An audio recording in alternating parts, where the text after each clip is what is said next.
The restaurant stood quietly on a narrow street where old buildings carried stories in their walls, and the warm lights inside promised comfort to anyone who stepped in. It was a place known for expensive dishes and silent elegance, where wealthy guests came not only to eat but to be seen. Among the staff was a young waitress named Clara who moved softly between tables with practiced care. She wore a simple uniform and kept her hair tied back. Most guests barely noticed her presence as she refilled glasses and placed plates with respectful distance. Her life until that night had been ordinary and filled with routine. She worked long hours to support herself and her aging mother. Music had once been a dream in her life, but responsibility had pushed it far into the background. Yet it never truly left her heart. Clara had grown up in a small apartment where the walls were thin, and the nights were often filled with distant city sounds. Her father had been a piano tuner who believed deeply in music as a language of truth. When Clara was young, he would take her with him to old theaters and private homes. He showed her how to listen to the soul of an instrument and how each key carried emotion. Before he passed away, he taught her to play on a worn upright piano that barely fit in their living room. After his death, the piano was sold to pay bills, and Clara promised herself she would return to music one day. But one day kept moving further away as life demanded more from her.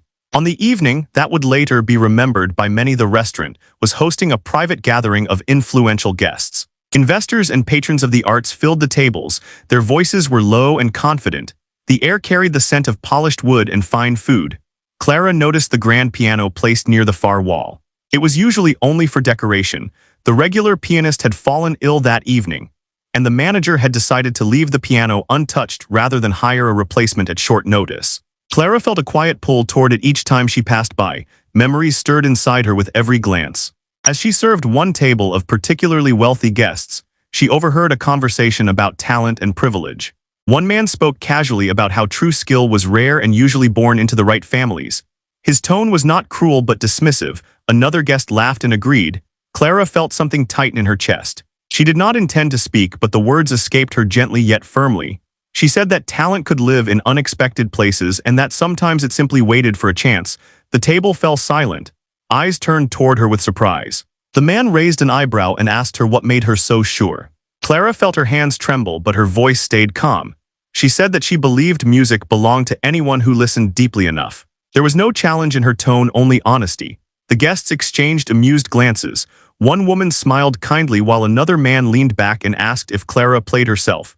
The question hung in the air, heavier than she expected. She could have laughed it off or apologized. Instead, she nodded slowly. The manager, watching from across the room, looked alarmed.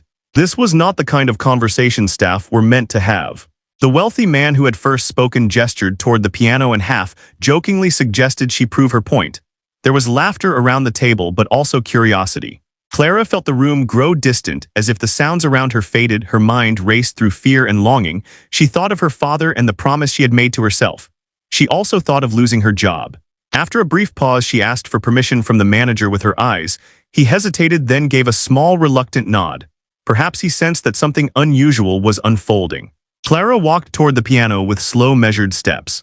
Each one felt heavier than the last. She sat down and rested her hands above the keys. The instrument was well maintained and responded warmly to her touch. She took a deep breath and began to play. The first notes were soft and unsure, but they quickly grew confident. The melody was one her father had taught her. Simple yet full of emotion. Conversations in the restaurant slowly faded as heads turned. Even the kitchen staff paused to listen. As the music filled the room, something shifted among the guests. The performance was not flashy or loud. It carried sincerity and quiet strength. Clara poured years of unspoken emotion into the keys. Memories of loss, hope, and perseverance flowed through her hands. The wealthy guests who had moments ago spoken lightly now sat still. Some felt a lump in their throat without knowing why. Others closed their eyes and let the sound carry them somewhere far from the polished room. By the time Clara finished the final note, the restaurant was silent. She lifted her hands and looked down, unsure of what would come next. Then applause began slowly and grew stronger. It was not polite applause, but genuine and full. The man who had challenged her earlier stood up and clapped with respect. The woman at the table wiped her eyes.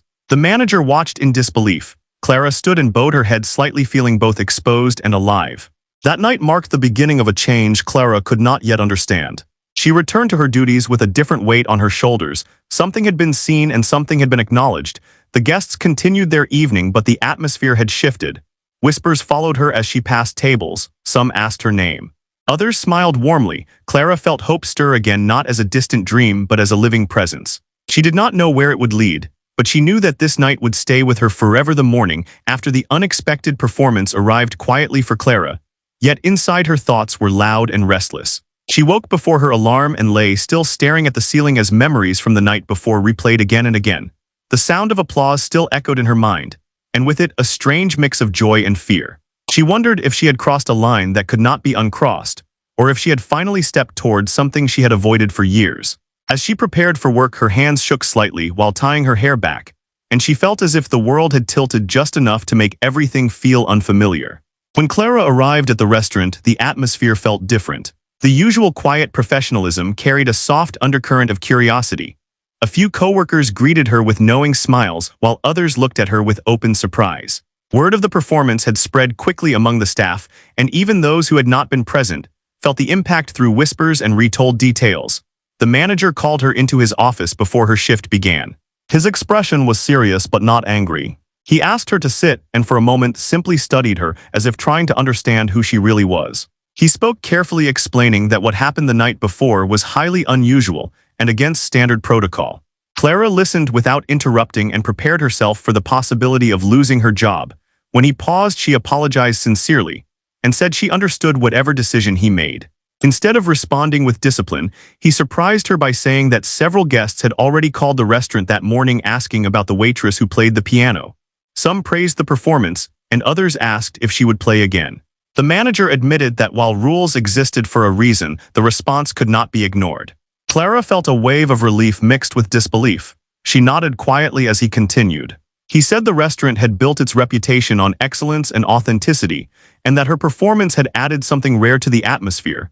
He offered her a choice. She could continue working as usual and leave the event as a one-time moment, or she could agree to play the piano on certain evenings when the restaurant hosted special guests. The offer felt unreal and heavy with possibility. Clara asked for time to think, and the manager agreed. Throughout her shift, Clara moved through the dining room with a new awareness. Guests looked at her differently now, not as part of the background, but as someone with a story. A few approached her politely and complimented her playing. One elderly couple shared how the music reminded them of their early years together. Another guest said the melody stayed with him all night. Each comment added warmth and pressure to her heart. She smiled and thanked them while trying to remain grounded. During a short break, Clara stepped outside into the cool air and called her mother. She hesitated before speaking, unsure how to explain what had happened. When she finally told the story, her mother grew quiet and then emotional. She said Clara's father would have been proud and reminded her that music had always been part of who she was. The call ended with encouragement and gentle caution to protect her heart. Clara stood still after hanging up, feeling supported, yet aware that change often came with uncertainty. Later that evening, one of the wealthy guests from the previous night returned to the restaurant earlier than expected. He was a well-known investor in cultural projects and had a calm, authoritative presence. He asked to speak with Clara and the manager together. His tone was respectful and direct as he explained that he had not stopped thinking about her performance. He believed raw, genuine talent was rare, and that moments like the one he witnessed deserved attention. He asked Clara about her background and her relationship with music. She answered honestly, sharing parts of her past she usually kept private. The investor listened carefully without interrupting, and then proposed a meeting outside the restaurant to discuss potential opportunities. He made it clear there were no promises and no pressure, only conversation. Clara felt overwhelmed by the speed at which things were unfolding, yet she sensed sincerity in his approach. The manager encouraged her to consider it and assured her that her job would remain secure regardless of her decision. This reassurance eased some of her fear. That night, Clara returned home exhausted but unable to sleep. She sat at her small kitchen table and imagined herself at a piano again. She did not own one and had not played regularly in years, yet the music still lived vividly inside her. She questioned whether she was ready to reopen a door that had been closed by grief and practicality. She also wondered what it would mean to fail after being seen. The applause had been powerful, but it also created expectations. In the days that followed, Clara agreed to play softly at the restaurant during select evenings. The piano became a living presence rather than decoration, and guests began choosing tables near it. Clara balanced her waitressing duties with short performances and learned to manage her time and energy carefully. She practiced during quiet hours and rediscovered muscles and instincts that had been dormant. Each note strengthened her confidence little by little. The investor attended one of these evenings, quietly sitting in the back. He observed how guests responded, and how Clara played not for attention, but for connection. Afterward, he spoke with her briefly and suggested they schedule a formal meeting. Clara agreed and marked the date with a mix of excitement and anxiety. She knew that this conversation could shape her future in ways she could not yet see. As word spread beyond the restaurant, inquiries began arriving from people connected to small venues and community events. Nothing extravagant but genuine interest. Clara realized that her life was slowly expanding beyond the narrow path she had accepted for herself. Still, she remained cautious, aware that opportunities could disappear as quickly as they appeared. Part 2 of her journey unfolded not with sudden transformation, but with careful steps and quiet decisions. Clara learned that being seen was both a gift and a challenge. She stood at the edge of change, holding on to the memory of her father and the promise she once made. Knowing that the night she touched the piano had opened a door that would not easily close, the days leading up to the scheduled meeting brought a steady rhythm to Clara's life that felt both grounding and unsettling. She continued working at the restaurant with quiet focus, yet every task carried a new layer of meaning. When she polished glasses or greeted guests, she felt as though she was standing between two versions of herself. The woman who had learned to survive through routine, and the woman who was slowly being invited back into her first love, music. Each evening she played the piano, her confidence grew, yet so did her awareness of how much she still had to learn. Clara began practicing wherever she could. She found an old community center a few streets away that allowed local artists to use their rooms during off hours. The piano there was out of tune and missing some of its shine, but it welcomed her hands without judgment. She spent hours relearning pieces her father once taught her and experimenting with simple melodies of her own. Sometimes she played until her fingers ached and her shoulders grew stiff. Other times she stopped, suddenly overwhelmed by emotion. Memories of sitting beside her father returned vividly, and with them a mixture of comfort and sadness. At the restaurant, guests now expected music, and Clara felt the weight of those expectations, even when no one spoke them aloud. She reminded herself that she was not performing to impress but to express. This mindset helped her remain present and honest. One evening, a young woman approached her after listening quietly and said that the music had helped her through a difficult day. The comment stayed with Clara long after the woman left. It reminded her that music could serve a purpose deeper than recognition. As the meeting day approached, the investor sent a brief message confirming the time and place. A quiet office overlooking a modest park. Clara reread the message several times, unsure of what to expect. She worried about saying the wrong thing or revealing too much of her uncertainty.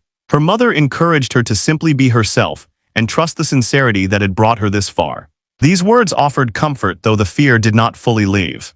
On the morning of the meeting, Clara dressed carefully, choosing clothes that felt respectful yet true to her personality.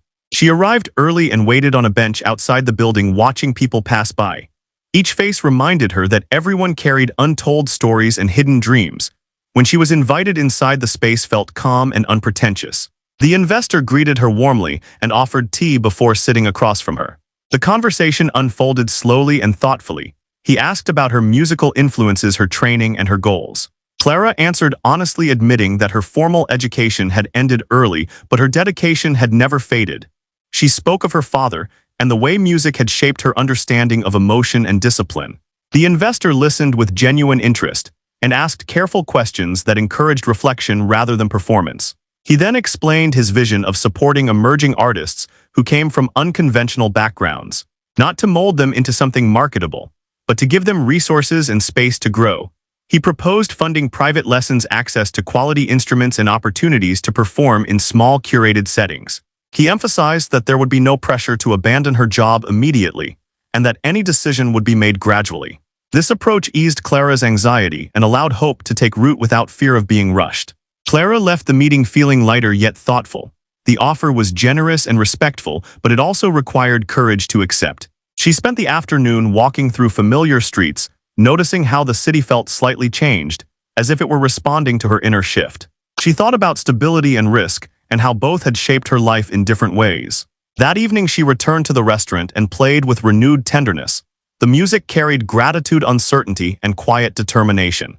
She realized that part 3 of her journey was not about choosing between two lives, but learning how to let them coexist. She understood that growth did not always demand dramatic leaps, but often asked for patience and trust. As the night ended, Clara felt a sense of balance she had not known before. She was still a waitress, still a daughter, still a woman finding her way. Yet she was also reclaiming a voice that had waited patiently for her return. The path ahead remained unclear, but for the first time she felt ready to walk it with open eyes, and steady hands. The weeks that followed unfolded with a steady pace that tested Clara in ways she had not anticipated. Accepting the investor support meant committing to regular piano lessons and structured practice, something she had not experienced since childhood. Her teacher was an older woman named Evelyn who spoke gently but expected discipline. From the first session, Clara understood that natural feeling and emotional instinct were only part of the craft. Technique, precision, and patience were equally important. Evelyn did not flatter her talent nor dismiss it. She treated Clara as a serious student, and that alone felt both intimidating and deeply affirming. Clara adjusted her daily routine carefully. Mornings were now spent practicing scales and exercises before heading to work. Evenings were divided between her shifts at the restaurant and lessons twice a week. Fatigue became a familiar companion, and there were nights when she questioned whether she had taken on too much. Yet even exhaustion carried a sense of purpose.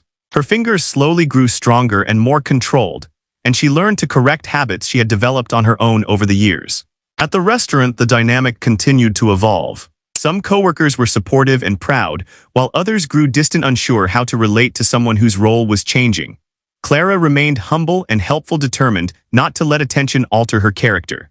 The manager relied on her professionalism more than ever, and trusted her to handle special evenings where music was expected.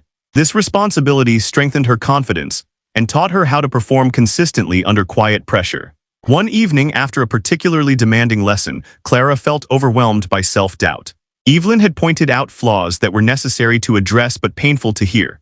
Clara returned home feeling small and uncertain, and sat alone in the silence of her apartment. She thought of her father and wondered if she was honoring his memory or chasing a dream that belonged to the past. Tears came not from failure, but from the fear of losing balance between ambition and gratitude. Her mother noticed the strain during a weekend visit, and reminded Clara that growth often felt uncomfortable before it felt rewarding. She spoke of resilience and the importance of allowing herself to be imperfect while learning. These words stayed with Clara as she returned to practice with renewed patience. She began to understand that accepting guidance did not diminish her voice but refined it. The investor remained present but never intrusive. He attended occasional performances and checked in through brief messages offering encouragement rather than direction.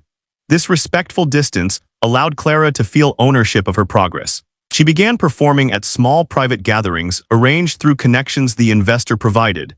These settings were intimate and attentive, and allowed her to experiment with repertoire and expression.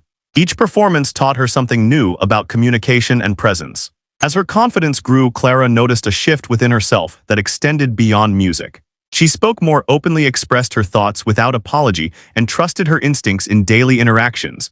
The woman who once moved quietly through rooms now carried herself with gentle assurance. This transformation was subtle but undeniable. Part 4 of her journey became a season of discipline and self-discovery. There were no grand announcements or sudden fame, only steady effort and quiet breakthroughs. Clara learned that honoring a gift required care and commitment, and that believing in oneself was not a single moment, but a practice repeated each day. The piano was no longer a symbol of what she had lost, but a companion guiding her forward into a life shaped by intention, rather than fear. As the months moved forward, Clara reached a point where progress no longer felt new and exciting, but demanding and sometimes heavy. The early thrill of rediscovering music had settled into responsibility. Expectations now came not only from others but from herself. She woke each day aware that her choices were shaping a future she had once believed impossible. This awareness brought motivation, but also pressure that rested quietly in her chest. Her lessons with Evelyn grew more intense. The focus shifted from correcting basic technique to refining interpretation and emotional control. Evelyn challenged Clara to understand not just how to play a piece, but why it was written and what story it carried. This required study, listening, and reflection. Clara spent evenings reading about composers and musical history, something she had never done before. She began to see music as a long conversation across generations, rather than a solitary act. At the same time, her schedule became increasingly crowded. The restaurant relied on her presence during high-profile evenings, and outside performances were becoming more frequent. Clara learned the importance of boundaries, though setting them did not come easily. She was grateful for every opportunity and feared that saying no might cause doors to close. Exhaustion built slowly and showed itself in small ways like missed notes, wandering focus, and restless sleep. One afternoon, after a long rehearsal, Clara made a mistake during a private performance, and lost her place briefly. She recovered quickly, but the moment shook her confidence. Afterward, she apologized repeatedly, even though the audience responded kindly. The investor noticed her distress and later spoke with her privately. He reminded her that mistakes were not failures but signs of growth, and that perfection was never the goal. Connection was. His words helped, but the doubt lingered. That evening, Clara walked home alone instead of taking the bus. She needed time to think without distraction. She reflected on how far she had come and how quickly expectations had grown. She realized that part of her fear came from believing that her worth was now tied to her performance. This thought unsettled her deeply. She remembered the nights she played simply for herself and how free that had felt.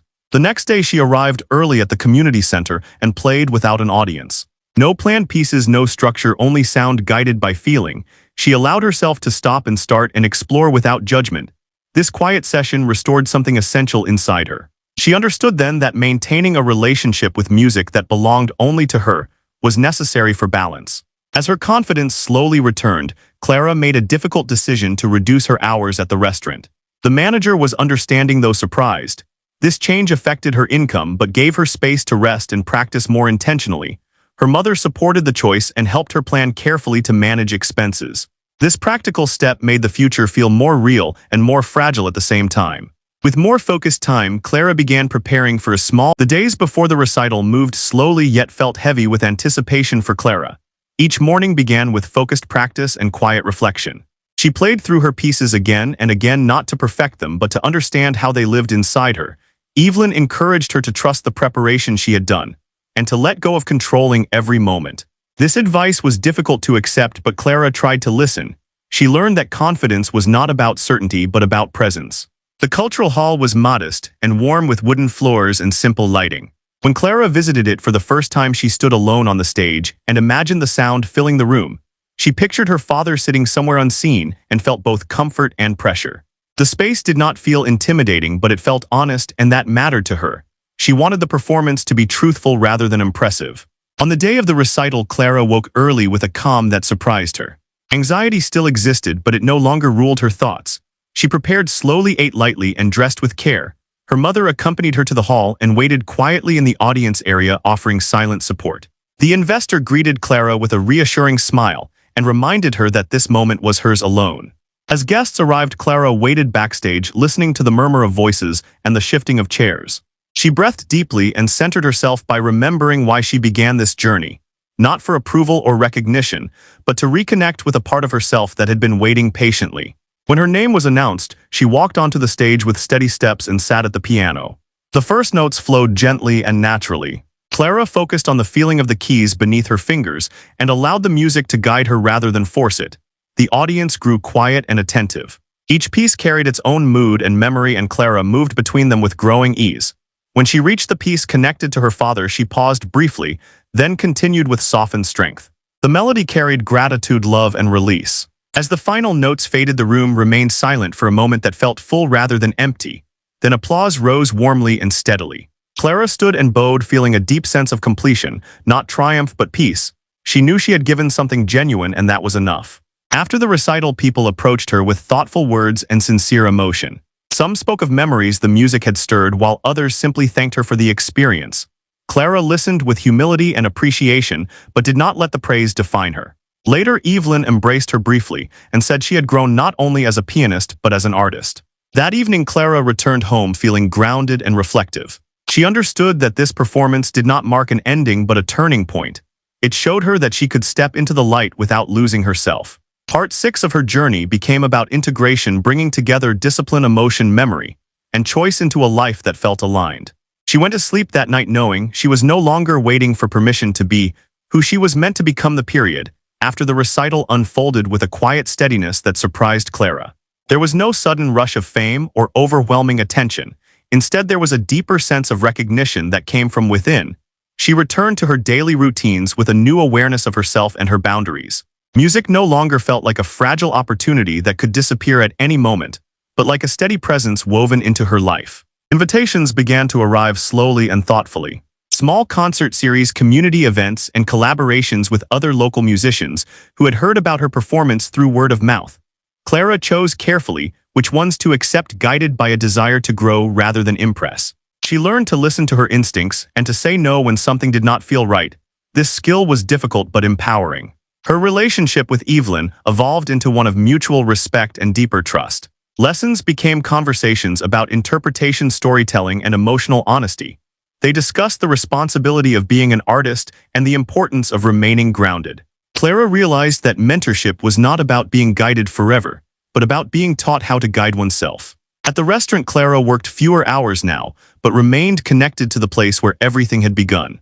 Occasionally, she played the piano there again, not as a novelty, but as part of the atmosphere. Guests listened with appreciation but without spectacle. The manager often watched with quiet pride, knowing that the space had played a role in her journey. One evening, a young waitress approached Clara shyly and asked how she had found the courage to play that first night. The question stayed with her long after the shift ended. Clara answered honestly, saying that courage had not come first, but honesty had. She explained that sometimes truth spoke before fear had time to stop it. This realization helped her see her own story with greater clarity. Her mother continued to be a steady presence, offering encouragement and practical wisdom. Their relationship deepened as Clara shared both her successes and her doubts. Through these conversations, Clara learned that support did not mean being free of struggle, but being accompanied through it. The investor gradually stepped back, allowing Clara to navigate opportunities independently. His trust felt like a final gift and a sign of respect. She understood now that belief from others was valuable, but belief in herself was essential. Part 7 of her journey became a season of quiet strength and intentional living. Clara was no longer defined by a single night or performance. She was defined by the choices she made each day to honor her craft, her history, and her growth. Music had returned to her life not as a distant dream, but as a grounded companion. And she walked forward with confidence shaped by humility and purpose. The final stage of Clara's journey arrived quietly and without ceremony, yet it carried a sense of completion that felt deeper than applause or recognition. Life did not suddenly become perfect or effortless, but it became honest and aligned. She had built a rhythm that honored both her responsibilities and her calling. Mornings often began with practice, followed by teaching a few beginner students at the community center. Sharing what she had learned gave her a new kind of fulfillment, and reminded her of how fragile and powerful early encouragement could be. Clara no longer measured success by how many people heard her play or how often she performed. Instead, she measured it by how present she felt while playing and how connected she remained to herself. She continued performing at small venues and cultural spaces where listeners came not for status but for experience. These settings suited her and allowed genuine exchange. She learned the names of regular attendees and listened to their stories just as they listened to her music. One evening after a performance, an elderly man approached her and said that her music had helped him sit with memories he had avoided for years. His voice shook slightly as he spoke, and Clara listened without interrupting. When he finished, she thanked him and realized again that music could reach places words could not. Moments like this affirmed her choices more strongly than any praise ever could. The restaurant where it all began remained part of her life, as a quiet symbol of courage and chance. Clara eventually left her position there, but not with regret. She and the manager shared a respectful farewell, and he told her that the piano still carried her presence. Sometimes she visited as a guest, and listened to others play, knowing that spaces carried stories forward in ways people often never noticed. Clara's relationship with music had matured into partnership rather than pursuit. She no longer chased validation or feared loss. She accepted uncertainty as part of growth and trusted her ability to adapt. Challenges still appeared, including financial strain, creative doubt, and moments of fatigue, but they no longer shook her foundation. She had learned to rest without guilt and to work without self-betrayal. Her mother remained a constant source of grounding wisdom and pride. They often spent evenings together, sharing simple meals and quiet conversation. Clara spoke openly about her fears and hopes, and her mother listened without trying to fix or guide. This mutual respect strengthened their bond and reminded Clara that success was not something achieved alone. As time passed, Clara began composing her own pieces drawn from memory, experience, and emotion. These compositions felt like conversations with her past and gifts to her future. She played them first in private, then slowly shared them with others. The response was gentle and sincere. People felt the authenticity and responded with trust. The story of the waitress who played the piano faded into the background, as Clara's identity expanded beyond a single moment. She was no longer defined by where she started, but by how she continued. The night that changed her life became a chapter, not the whole book. In the end, Clara understood that the true gift of that night was not opportunity or recognition, but permission. Permission she had unknowingly been waiting for to live fully and honestly. Her journey did not end with certainty or fame, but with clarity and peace. She had learned that remembering who you are is sometimes the most remarkable performance of all. Remarkable performance of all.